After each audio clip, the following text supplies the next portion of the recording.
तमाम तारीख़ इस्लाम ऐसे ऐसे जंगजू सिपा सालारों और दानिशवरों से भरी पड़ी है कि जिनकी अज़मत व शुजाअत की दास्तानें सुनकर मुसलमान तो मुसलमान गैर मुस्लिम भी अश अश कर उठते हैं। तारीख़ इस्लाम में खिलाफत अब्बासिया और खिलाफत उस्मानिया वो अजीम दौर हैं जिनमें इस्लाम तेज़ी से फैला। लिहाजा आज की इस वीडियो में हम आपको सल्तनत उस्मानिया के एक ऐसे किरदार की हकीकत बताएंगे जिसने 126 साल ज़िंदगी में इस्लाम के नाम पर कई जंगें लड़ी और लाखों काफिरों को जहन्नुम वासिल किया। ये शख्स कौन था और इसका ताल्लुक किस इलाके से था? आइए इस्लाम के इस अजीम मुजाहिद के बारे में मुकम्मल तफसील जानते हैं। मुअज़्ज़ज़ ख़वातीन व हज़रात, 13वीं सदी ईस्वी के आगाज़ में सल्तनत अब्बासिया का खात्मा हुआ। ये वो दौर था जब उम्मत मुस्लिमा एक नाजुक दौर से गुजर रही थी। इसी असना में दुनिया के नक्शे पर एक नई सल्तनत उभरना शुरू हुई। चंगेज़ खान की क़यादत में मंगोलिया से ताल्लुक़ रखने वाली एक खूनखार फ़ौज ने जब अपनी सल्तनत की तोसी के लिए दूसरे इलाकों पर यलगार की तो देखते ही देखते इस फ़ौज ने मशरक़ी वस्ती यूरोप को फ़तह कर लिया।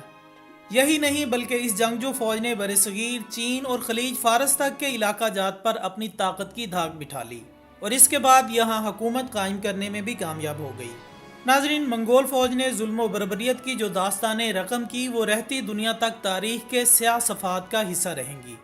मंगोल फ़ौज ने तमाम तर हौलनाकियों कामयाबियों के साथ एक मुसल्लह सख्त जान फ़ौज के हमरा तुर्की और ईरान की जानिब रुख किया तो यहाँ आकर इन्होंने देखा कि तुर्क कबाइल खैमा बस्तियों में तकसीम हो चुके हैं।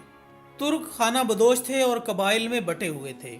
ताहम इनमें काई कबीला न सिर्फ ताकत में ज़्यादा मजबूत था बल्कि इनके पास दानिशवरों और जंगजुओं की एक बड़ी जमात मौजूद थी। मुअज़्ज़ज़ ख़वातीन व हज़रात, काई कबीले के सरदार सलमान शाह को समझदार सिपा सालार माना जाता था, जबकि इनके बेटे अर्तगरुल गाजी की बहादुरी और शुजाअत के किस्से भी तारीख का एक अहम हिस्सा हैं।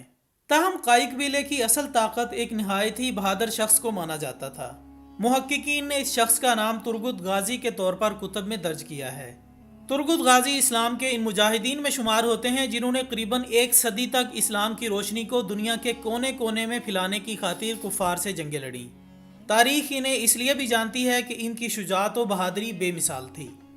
इसके अलावा तारीख में लिखा है कि तुर्गुत गाजी इतने बहादुर थे कि अकेले 20 आदमियों से लड़ सकते थे और अगर इनकी आंखों पर पट्टी भी बंधी होती तो फिर भी बखूबी लड़ते थे। नाज़रीन ग्रामी, उर्दू ज़ुबान की तारीखी कुतब में इनको नूर गुल के नाम से भी मौसूम किया जाता है। तुर्गुत गाजी इंतहाई खूबसूरत और कड़ियल जवान हुआ करते थे, जबकि इस जंगजू सिपाही ने मैदान कारज़ार में जुर्रत की वो मिसालें कायम की हैं जिन्हें सुनकर हर मुसलमान में जिहाद का जज्बा जाग उठता है और इसका दिल चाहता है कि वो भी इस्लाम के इस अजीम मुजाहिद के नक्शे कदम पर चलते हुए अपने दीन की खिदमत करे। ख़वातीन व हज़रात, कुल्हाड़ी से जंग करने वाले इस जानबाज का कीमती और नायाब हथियार आज भी तुर्की के मिलिट्री अजायब घर में मौजूद है और हज़ारों लोग इस कुल्हाड़ी को देखने अजायब घर जाते हैं। तुर्गुत गाजी को कुल्हाड़ी चलाने वाला माहिर जंगजू माना जाता था। आपको ये जानकर हैरानी होगी कि तुर्गुत गाजी के हथियार को कदीमी जंगों के सबसे मजबूत हथियारों में पहला नंबर दिया जाता है। कहा जाता है कि अर्तगरुल की वफात के बाद नूरगुल ने अर्तगरुल गाजी के बेटे उस्मान गाजी का साथ दिया था, लिहाजा सल्तनत उस्मानिया की पहली जंग में आप उस्मान गाजी के साथ रहे। सन 1299 में आपको उस्मान गाजी ने अनागोल को फतह करने के लिए भेजा।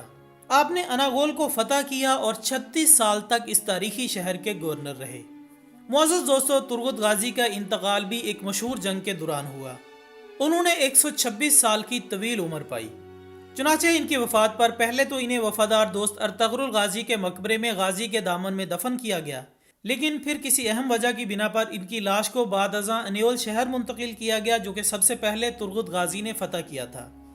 दोस्तों, आखिर में दुआ है कि अल्लाह पाक इस्लाम के मुजाहिदीन को जन्नतुल फिरदौस में आला मुकाम अता फरमाए और उम्मत मुस्लिमा को इनके नक्शे कदम पर चलने की तौफीक अता फरमाए। आमीन सुम्मा आमीन। इसी दुआ के साथ हमारी आज की इस वीडियो का इख्तिताम होता है। हम उम्मीद करते हैं कि आपको ये वीडियो बेहद पसंद आई होगी। इस वीडियो को ज़्यादा से ज़्यादा लाइक कीजिए, सोशल मीडिया पर अपने दूसरे दोस्तों के साथ भी शेयर करें और हमारी अगली वीडियो आने तक अपना दोस्तों, रिश्तेदारों और गिरदोनवाह के तमाम लोगों का बहुत ख्याल रखिएगा। अल्लाह हाफिज़।